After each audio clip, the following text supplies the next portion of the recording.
Expliquez-moi jusqu'à quand on n'est plus à manifester. Jusqu'à ce que la réforme s'en aille. Moi, tant que je pourrais le faire, je le ferai. Jusqu'à l'abandon du projet.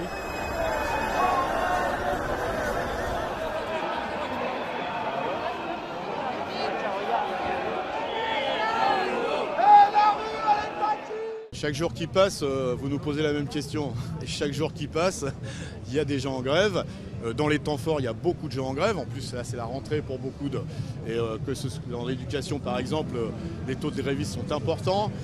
Et le gouvernement a une attitude qui est pour le moins provocatrice. Eh bien maintenant, il faut qu'ils comprennent que ça ne le fait pas, ça ne le fera pas. Il faut qu'ils conviennent. Il n'y a pas de déshonneur. C'était une très mauvaise idée.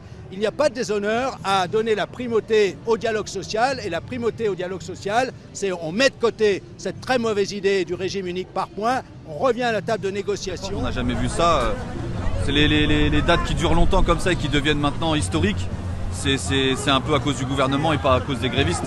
Les grévistes attendent une seule réponse, c'est le retrait de la réforme. Donc le gouvernement sait ce qu'il a à faire.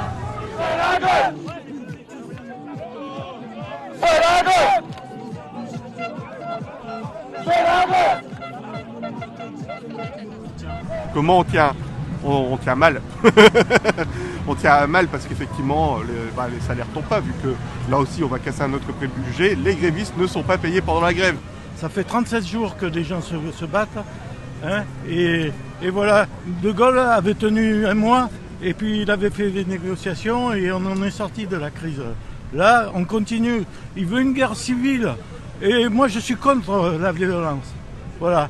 Et ça va arriver malheureusement. Il faut quand même que le président il entende son peuple, parce que voilà, on a le droit nous aussi de vivre dignement, de pouvoir avoir une fin de vie, je dirais, une fin de vie active, digne, et de profiter finalement des années d'efforts pour lesquelles on a contribué tout au long de notre vie. Voilà, donc nous, il n'y a pas moyen, on ne peut pas accepter ça. Il faut qu'il retire ce projet et peut-être en proposer un autre, mais dans l'état actuel, c'est impossible. On est perdu. La balle est dans le camp du gouvernement. Soit on écoute, soit on gouverne contre son peuple.